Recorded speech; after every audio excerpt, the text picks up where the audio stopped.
What's happening, Planet X? Gavin Fleming here, chilling this week at the Inn at Sunset Cliffs with Chris Ahrens, longtime surf journalist. Let's go ahead and check him out. Only here on Planet X.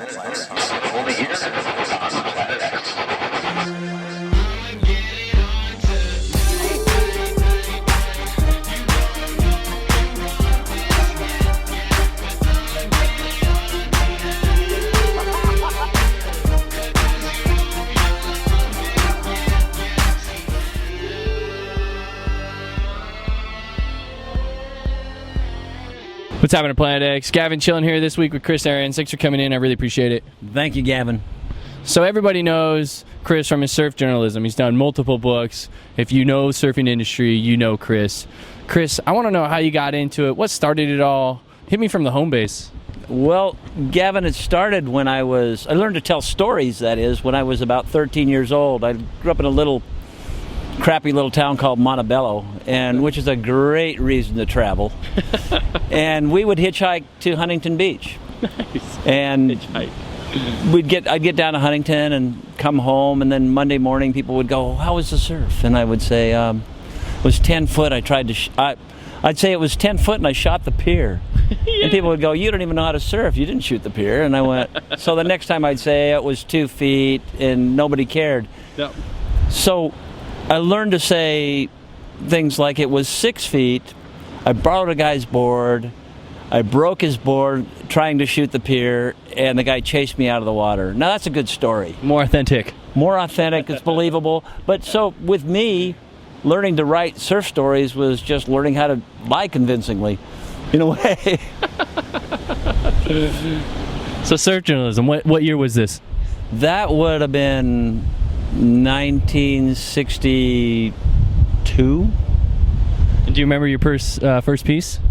The first story that I wrote that was published was for Surfer magazine. It came out in 1973. Actually, before that was Surfing World, and then I worked for Trax in Australia.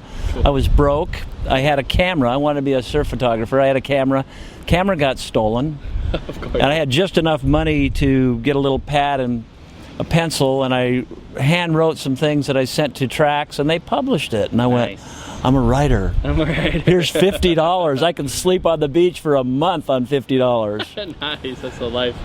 That's awesome. Oh, it was a wonderful life. And but it gave me access to the mainstream, the people that I wanted to know. I wanted to know about Nat Young and Midget Fairley and George Greeno, Greg Knoll, these people who were heroes to me. And I was never invited to their parties. I wasn't part of their group. That was an elite fleet. Yeah. And those guys did things that we only dreamed about, and we tried to imitate poorly. But now I'm part of the party. Now I'm, I guess, kind of like a roadie at least, but it was but it was an access to the mainstream, and I got to understand people, and I got to know people, and I got to I just had an all-access pass, which was wonderful. But that first story in Surfer magazine, Jim Kempton was the editor then, and Jim published it. And thanks, Jim. Nothing's ever been so. That's a highlight of my life. I could win an Academy Award, and it wouldn't be as big as that. That's cool. That's a cool story. Surf journalism right here with Chris. So we're going to go from his first stories to, I believe, his most recent stories right here at Planet X. Chris, you want to tell me more about that?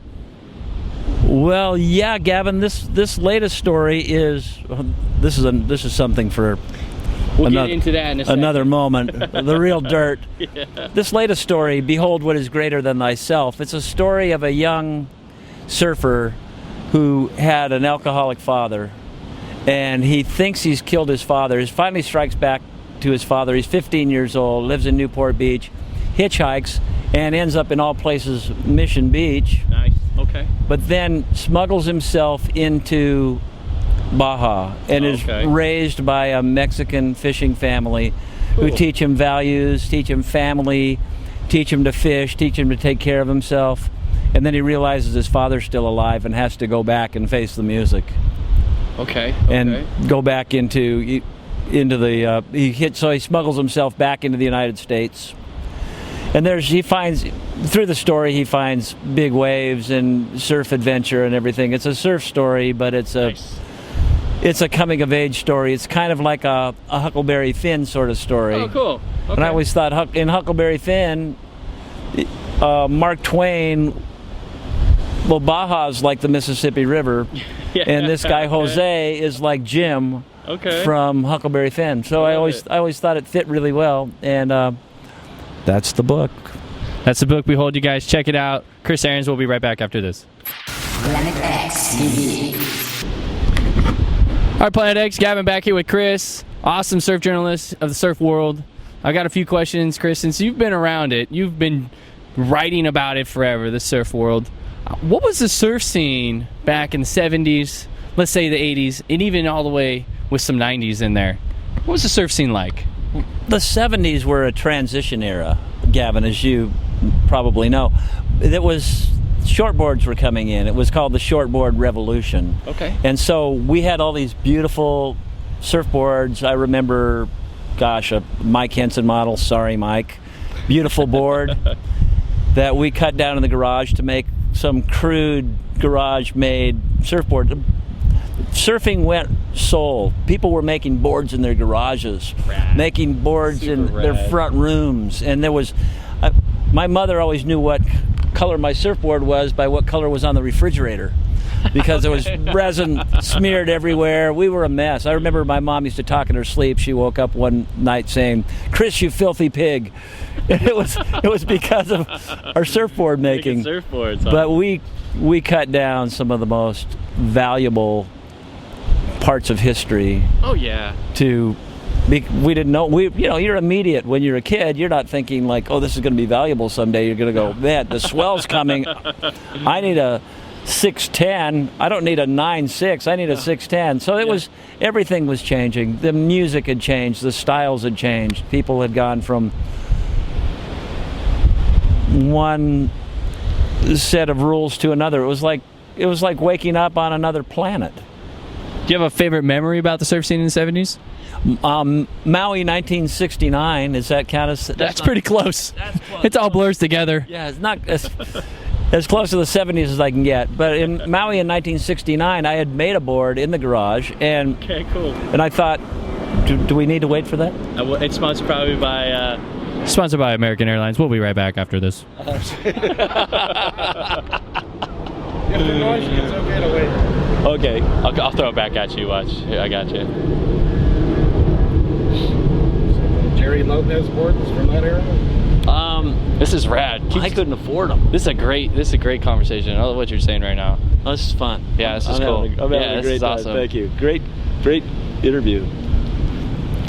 All right, Planet X. Chris is just getting into what his favorite memory of the 70s/1969 was in Maui. Let's hear it.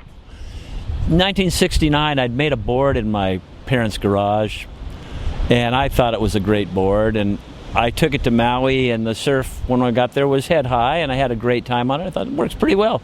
Yeah. But then 1969 turned out to be the storm of the century.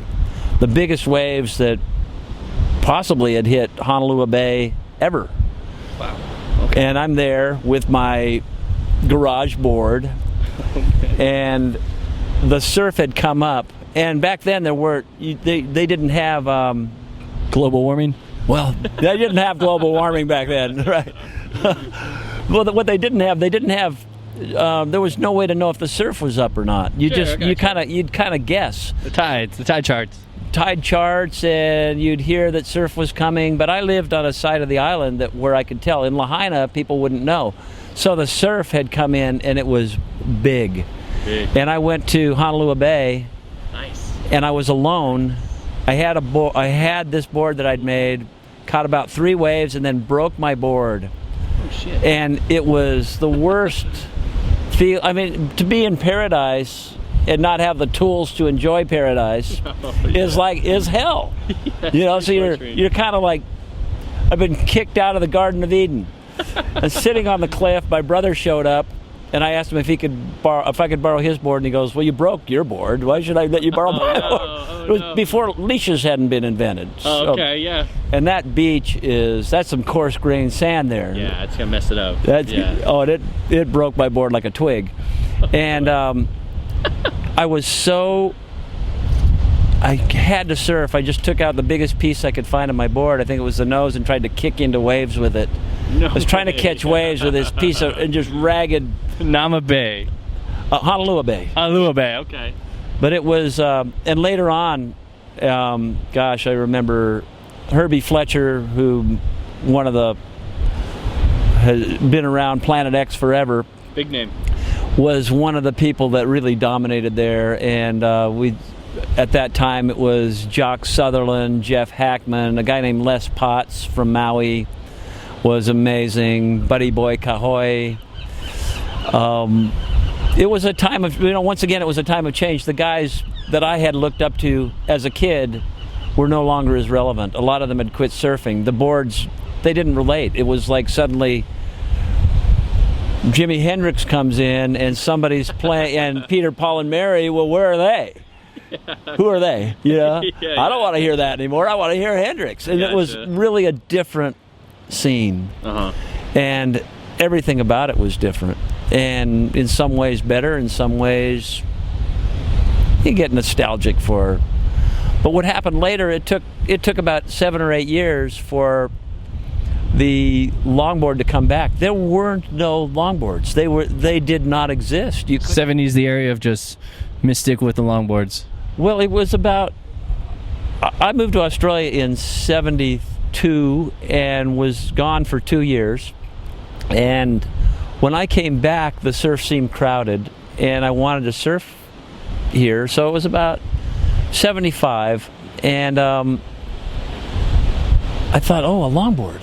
And Donald Takayama was starting to make some of them, legendary Donald Takayama.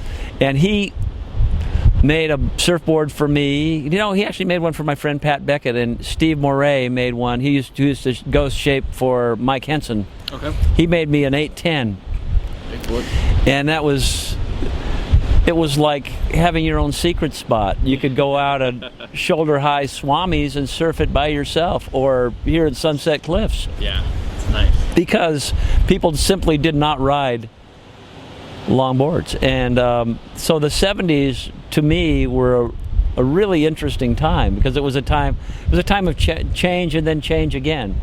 One of the changes was away from tradition, and the next change was back to tradition. And the 80s carried through with that. And then by the time I'm getting older, by the 80s, I'm going, well, okay, longboards. And then in the 90s, the Tudor family, we'd see the Tudor family down at the beach, and their son Joel was one of the people that would always hang out and come over and look for a sandwich. And I go, that kid surfs really good for being 14 years old. Yeah. And he understood the old ways. He'd seen the movies. He knew the moves. He had that style. He understood that there was more to it than just running up and hanging 10. And I wouldn't say single-handedly, but of the young guys, nearly single-handedly brought back that movement. Now, the guys that brought it back, that taught him, were Dale Dobson, Donald Takayama, David Nueva, Herbie Fletcher. No, I'm leaving people out, and I feel bad. It's like, well, it's like you have a party. You can only invite 20 people. The 20, your best friend is the 21st one that didn't show up. No, it goes. Sorry. It's all right. So, do you have a favorite surf era? 70s, 80s, 90s? Today, what do you think? It's God, that is really difficult to say, because it's like a favorite song or a favorite movie. You like different things for different reasons. I do, and I like today because now I can ride. I've got a board that's as small as 5'8" that Marty Gilchrist made for me, and I've got a board that's as big as 9 foot. Nice. And I've got some asymmetrical that Carl Ekstrom made me. Oh, cool. Which is a fantastic surfboard. Yeah, oh yeah.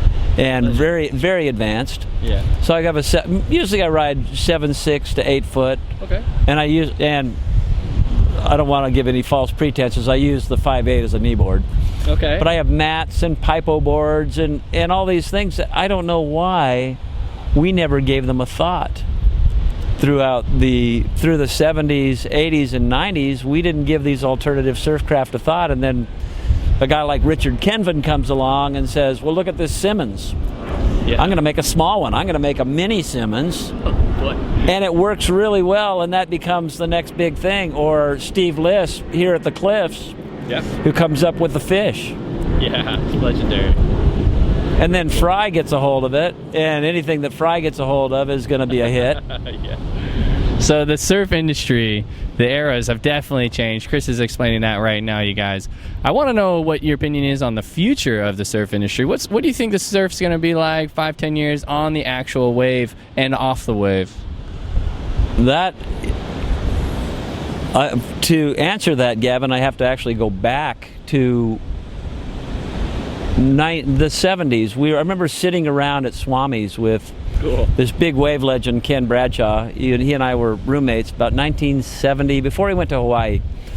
And we were sitting there and we were discussing the idea of being able to actually leave the wave and land an aerial. And it just seemed impossible. All right. But so we could visualize it. Any attempts? The first attempts that I saw were in the mid-70s. Kevin Reed at Steamer Lane, I saw about 75 was the first one I ever saw landed. And then Christian Fletcher became the aerial guy, because Herbie was always a very innovative surfer with the side slip and had different things that he was doing, and Christian picked that up and picked up the 80 and made it into a legitimate move. Yeah. Then now it's just like, if you can't do an aerial, you're not on the tour. Yeah, it's a kickflip on a skateboard. Yeah. There's going back to the 70s to explain the future of the surfboard. You thinking a lot of aerials, a lot of crazy moves? I don't know. I mean, who would have ever thought that the 90s would be dominated by 9.6s? Yeah. 9.6 single fins. Single fins, yeah. You know, the boards that we cut down. You cruise in.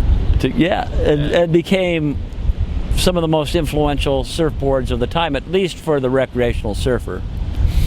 So it's, I think, impossible to say. What I think is, I talk a lot with Tom Morey and Carl Ekstrom, good friends of mine, and I can envision a surfboard that's actually computerized, that when you, like a fish, you fish, so you watch fish, and they extend their fins as they need it. It's not a rigid fin. So what if you had a surfboard and you're turning, and suddenly the fin starts coming out of the rail, and you get more fin? The more pressure you have on your rail, the more fin you have to turn with. What if your board is more adapting to the wave? Because at this point, I think surfboards in 20 years, the surfboards we have now are going to look very crude. Yeah. Because they're still a solid object. Mm-hmm. They're still not molding to the wave. And there's nothing in nature like that. No bird. A bird's not a solid object. A fish is not a solid object. They're adapting to their condition. And we're stuck with this solid object. Now, that's probably a long ways away, and I'm sure not the one to make a board like that. But my point is that somebody's going to come up with something that's going to change the game. Put 3 fins on a board. Ride a board that's 6 feet, 6'2" at Chopu. Yeah. Damian Hobgood. And change the world. Yeah, and change our perception of what the world can be. So all bets are off, and I'm not gonna. No predictions from me. That's funny. So on the wave, the technology is probably gonna happen. Now that you've said, you probably just gave somebody $10 million idea, and they're gonna come out with this crazy surfboard. So, I hope so. Hey, Chris Ahrens right here on Planet X just came up with it first. We patented it. So what about off the wave? The surf industry, everybody's coming up. There's so much of a gap. These big corporates are coming in. The small guys are trying to take over. What do you think about the surf industry off the wave? The surf industry, it's basically, surf industry is my favorite oxymoron. I never heard of a surf industry. Yeah. I go surfing. And there are, I applaud the people that are responsible, that look toward helping to clean up the ocean, toward making surfing better. People that are doing it to simply line their pockets, I won't wear their clothes. Gotcha. I gotcha. Chris Ahrens, Surf Industry, right here, Planet X. Planet X TV. It's time for Planet X. Back with Gavin here, chilling at the inn at Sunset Cliff with Chris Ahrens, longtime surf journalist of the surf world. I'm going to ask him a few more questions here today. So, Chris, I need to know, what are your favorite surf personalities? You've done a lot of documentary on the actual surfers. You've done a ton of storytelling, Well, out of all of the people that you've had interactions with, you've had a lot of people in your history. Any favorite surf personalities and who they are and why do you like them so much? Gosh, everyone I ever met. Yeah. If you ride a surfboard, you're my friend. I like it. But some of the people that I've been fortunate to have known and become close friends with, Skip Fry, I have never heard anybody say anything bad about Skip Fry. He's probably surfed more linear feet than any person alive. Wow, cool. Humble guy, great guy, never change, still gets up, can't live without a tide chart. At 75 years old, is up in the morning looking at the surf, stoked, going just like he always has. And another person that became a great friend of mine was Donald Takayama. Cool. And Donald and I were kind of polar opposite. At the time that I met him, he was a hard partier and I was not. But he decided he was going to corrupt me, and there used to be this thing called the Stone Step Surf Contest, and to be in the Stone Step Surf Contest, you had to drink a resin bucket of beer.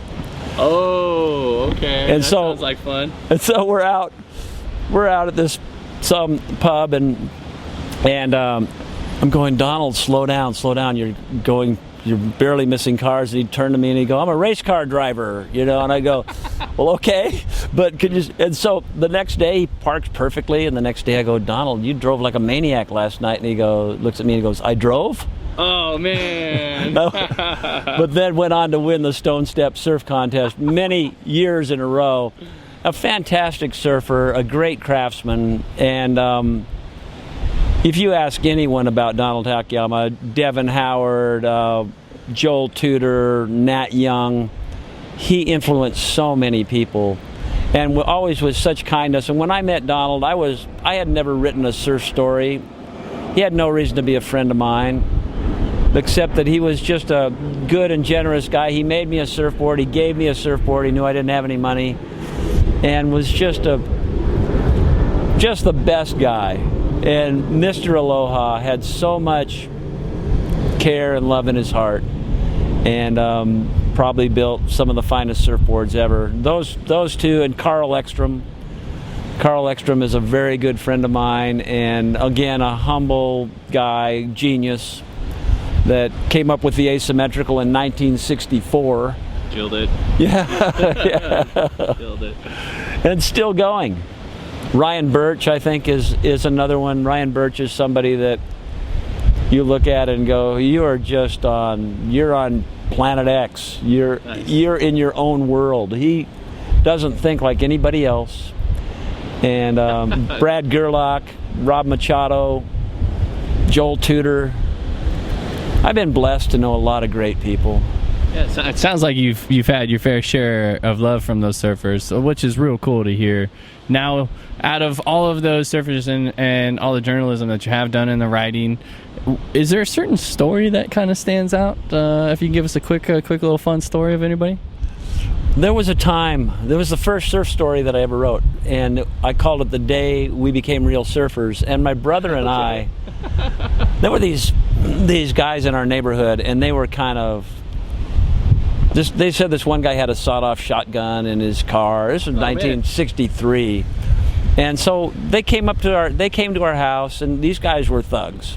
Okay. They weren't posers. They were the real thing. Hardcore. And this guy had a lowered Woody. Whoa.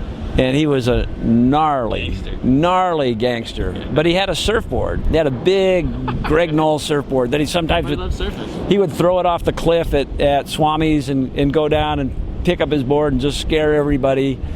But so he took us to Lanada Bay back when the Dominator was broken into at Lanada Bay, and my brother and I are going, gosh, we're at Lanada. And they made my brother, who was this cute little kid, 12 years old, they made him go and leech money from people to get money. They go tell these people you need a dime for gas. Oh yeah, call mom. Yeah. And so they'd give him $5, and they bought wine with the money and proceeded to get drunk and torture us further.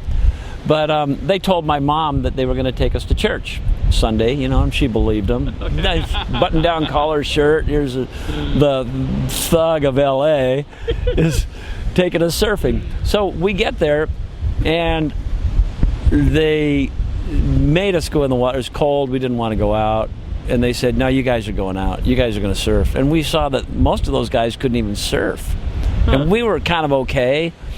But so we paddled out. And they started throwing rocks at us. They made us go to the point, which was very scary to us. I mean, it wasn't huge, but it was pretty big. And we caught waves, and we were very proud of ourselves, and they were proud of us. Nice. They forced us into this situation, and then we got to ride in the front seat instead of underneath the boards in the back. And Okay. And they were kind of like, they were always really cool to us after that. That's super rad. Cool stories. Chris Ahrens, Planet X. We'll be right back after this. Planet X TV. What's happening, Planet X? Gavin back here chilling at the end of Sunset Cliffs with my main man Chris, longtime surf journalist. I'm going to talk about magazine for a second. Risen Magazine. So what I want to know is, how did you get involved? What are you currently doing for them? And do you have any favorite celebrities? Oh, that's you ask those questions, Gavin. I got you. You do. I really enjoyed interviewing Juliette Lewis. She was a lot of fun, and I enjoyed Anthony Kiedis as an interview, and Billy Corgan. But it was an amazing time, because we had an idea to do a magazine and no money. So we started doing these. We started putting this thing together in Scott Hancock's garage. And it became, and Alan Kamaisa, who's a friend of, I don't want to get too involved here, but he's a friend of Don's, and Alan said, well, I'll pay for the first magazine. Nice. And then we started getting calls, but our idea was to interview celebrities on their spirituality. Okay. So I got a call from Gary Busey. I got a call from Alice Cooper. Nice. Got a call from Ziggy Marley, Jack Johnson. Well, we want to be in the magazine. Sweet. What? How did you even know there was a magazine? And so we went to our first interview, Gary Busey. What a trial by fire. Yeah. So we get there, and he walks to the door and goes, shh, and walks away. And we're going like, do we go in? What are we supposed to do? So okay, we're going in. So we walk in, and he would say to me, he'd say, I had a tape recorder, and he'd go, stop the tape. You're using Earth words. Okay. Earth words. Whoa. What? So, being from this planet, those are the only ones that I know. Yeah. But Gary Busey's from another time zone, I think, and amazing guy. But he was, and finally I just got to the point where I said, I got frustrated, and I said, I had questions in my hand, and I wadded them up and put them on the ground. I said, well, what do you want to talk about? And he goes, well, I'm glad you finally asked. And I realized, okay. I realized then, Gavin, that was the best question I'd asked to that point. What do you want to talk about? Okay. Oh, really? You want to? He liked that, and then he started playing us music and said, cool. You guys stick around. I love. And then he told me how when he was dead, he was 18 inches tall and a quarter inch wide. And who am I to argue? All right. But that was the beginning of 7 years of a great run, and I really enjoyed the interviews. Enjoyed sitting down with Ozzy Osbourne, So rad. Christian Hosoi, Tony Hawk, Super cool. Hillary Swank. Hillary Swank called me. I'd called her, and then she called back, and she said, "Hi, Chris, this is Hillary Swank." And I was nervous. I didn't know what to say, so I said, paused, and I said, "Who gave you my number?" Like I'm mad at her.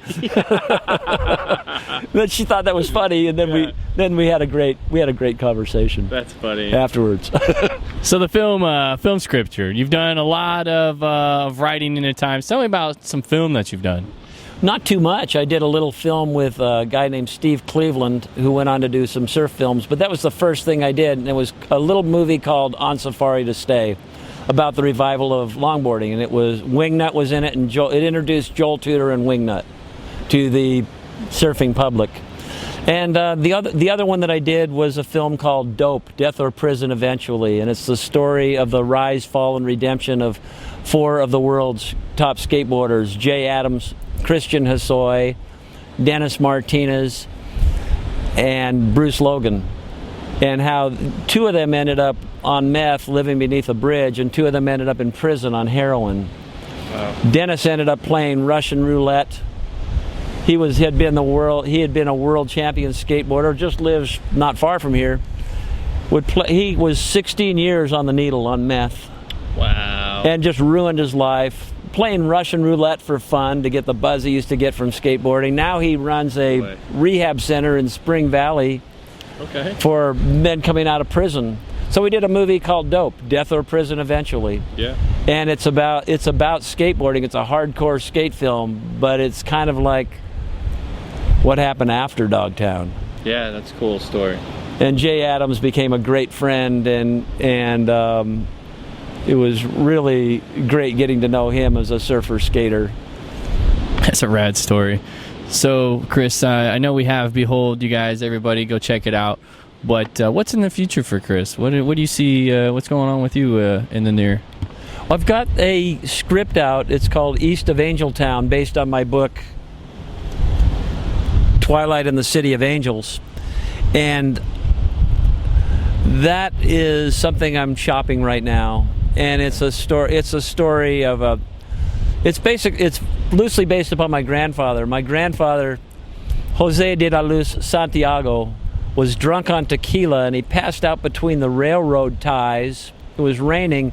The train ran him over and creased his forehead, but it didn't kill him. But it left him with a joyous disposition, because he actually had a railroad lobotomy, in a sense. It left him with a joyous disposition, a belief in Jose Cuervo Tequila, the Union Pacific Railroad, and Our Lady of Guadalupe. So he had a statue of Our Lady of Guadalupe, a bottle of tequila, and a little toy train set up at his altar at his house, and he would talk about how he had helped build the red cars when he gives the history of Mexican-American Los Angeles. Okay. He tells this story to his grandson and for the rest of it's fiction. Cool. He married an Apache Indian woman who never spoke English, never cut her hair, would cast spells on us kids, and but he was a fascinating character in and of himself. But from there it goes into a bigger story, and Danny Trejo, who grew up near Chavez Ravine. It talks about Chavez Ravine, which is now Dodger Stadium, how that was a community, a thriving community of hundreds of people, and it was eminent domain and turned into a baseball park. But Danny Trejo used to watch that when he was a young man, and we're hoping to have Danny Trejo play the lead. That'd be rad. And I know he's going to love the story. Danny, get it. Get on it, Danny. Get on it. All right, you guys, that's Chris Ahrens, legendary surf journalist. You guys, I really appreciate you coming out. Thank you so much, Gavin. Thanks, Planet X. We'll see you guys soon, right here on Planet X. Planet X TV. All right, Planet X, back here with Gavin and Chris. So, writer, author, journalist, the surf world. You have to look at his report card. Would you like to say anything before we show them your report card? Well, I used to write. I wrote stories from the time I could remember, made them up, told them, wrote parodies. But I never got a good grade at it because your grade for writing was how good your penmanship was, if you spelled everything correctly. Nobody seemed to care. I grew up in a town called Montebello, St. Benedict's school. My teacher was Sister Mary Ignatius. Serious. Oh, she was a serious, yeah. Yeah, okay. Sister Mary With the ruler. Ignatius. Oh, yeah. I've got the scars to prove that I was in that school. And she didn't have a great appreciation for my writing, apparently. No, I guess not. So, everybody, Planet X here. So, Chris has his report card from 6th grade? 6th grade. 6th grade. And he's a very good student, but there's one subject that he excels at now that apparently he did not excel back then. And Planet X, we have to show you, Chris got all F's in writing. He didn't get one A, C, D, or B. It was just all F's. So don't let your teacher judge you on how you can write, because Chris will show you and tell you that that's not always the best way to do it. Well, amazingly, this should be encouraging. This is very encouraging. Somebody like me or some kid who goes, you'll never. I mean, the world of successful people, it's replete with people hearing you'll never do that. Michael Jordan story, or you'll get out of music. Marlon Brando was told by his dad, don't go into acting. Yep. Marlon Brando. All right, Planet X. You see the F's. Let it, Chris, encourage you. Be a writer. Do your thing. Don't always let teachers judge you. Here's a story right here. Chris on Planet X. See you guys soon. Planet X TV. All right, Planet X. I'm Gavin Fleming. Unfortunately, that's it for this week. Chris Ahrens, thanks for coming in. I really appreciate it. Thank you, Gavin. Been a pleasure. We'll see you guys next time right here on Planet X.